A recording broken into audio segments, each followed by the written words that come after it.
இன்னைக்கு நம்ம வீட்டில் ஆத்தென்டிக் ஹைதராபாத் மட்டன் பிரியாணி பண்ண போகிறோம். இதுக்கு நான் 3/4 கிலோ மட்டன் எடுத்திருக்கேன். 1 டேபிள் ஸ்பூன் ஷாஜீரா, 4 பட்டை, 6 கிராம்பு, 1 star anise, 1 pinch saffron, 1 tablespoon Kashmiri chilli, 2 tablespoon மிளகாத்தூள், 1/4 டேபிள் ஸ்பூன் மஞ்சத்தூள், ஏலக்காய் பொடி ஒரு 5 அரைச்சது, 3 tablespoon ginger garlic paste, 1 tablespoon salt, 1 lemon, 3/4 tablespoon garam masala, 300 gram தயிர், ஸ்லிட் பண்ண பச்சை மிளகா 3, இது எல்லாத்தையும் நல்லா பிசைஞ்சு ஒரு 2 ஹவர்ஸ் மேரினேட் பண்ணும்.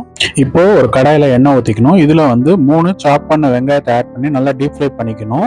இதுவளவு கலர் மாறினதுக்கு அப்புறம் சால்ட் ஆட் பண்ணிக்கணும், ஒரு 1/2 டேபிள் ஸ்பூன். ஸோ இதை நல்லா ப்ரௌன் கலரா வர வரைக்கும் டீப் ஃப்ரை பண்ணிக்கணும். இந்த மேரினேட் பண்ண மட்டன்ல சாப்பிடு புதினா, கொத்தமல்லி, அந்த ஃப்ரைட் ஆனியன்ல பாதி, அப்புறம் ஒரு 3 குழிக்கரண்டி எண்ணெய் போட்டு நல்லா மிக்ஸ் பண்ணிக்கணும். ஸோ இந்த மேரினேட் மட்டனை பிரியாணி பாத்திரத்துல டிரான்ஸ்ஃபர் பண்ணிட்டு ஒரு கிளாஸ் தண்ணி ஊற்றி நல்லா ஸ்ப்ரெட் பண்ணிக்கணும். இப்போ ஒரு பாத்திரத்துல தண்ணியை எடுத்து நல்லா கொதிக்க விட்டு அதுல வந்து பட்டை, ஏலக்காய், கிராம்பு, ஷாஜீரா, ஸ்டார் அனீஸ், உப்பு, புதினா, கொத்தமல்லி இதெல்லாம் போட்டு நல்லா பரட்டி விட்டுக்கணும். நல்லா கொதி வந்தோன்னா அரிசியை போட்டுட்டு நல்லா பாயில் ஆனதுக்கு அப்புறம் 2 மினிட்ஸ் கழிச்சு அரிசி எடுத்து இதுல டிரான்ஸ்ஃபர் பண்ணிக்கணும். 1 கிளாஸ் பாயில் வாட்டர் எடுத்து அதுல 1 கிளாஸ்ல கேசரி பவுடர், 1 கிளாஸ்ல 3 டேபிள் ஸ்பூன் நெய் ஊற்றி இது ரெண்டையுமே அந்த அரிசி மேல ஆட் பண்ணிக்கணும். மீதி இருக்கிற ஃப்ரைட் ஆனியன்ஸ் மேல தூவிட்டு இப்போ மூடி வச்சு தம் போட்டு 5 மினிட்ஸ் ஹை ஃபிளேம்ல, அப்புறம் 45 மினிட்ஸ் தோசைக்கல் மேல வச்சு லோ ஃபிளேம்ல தம் போடணும்.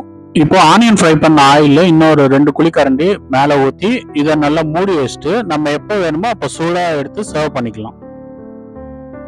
ஸோ இப்போ நம்ம ஹாட் மட்டன் தம் பிரியாணி பக்காவா ரெடி ஆயிடுச்சு. ஸோ இதை ட்ரை பண்ணி பாருங்க, எப்படி வந்திருக்குன்னு கமெண்ட்ல சொல்லுங்க.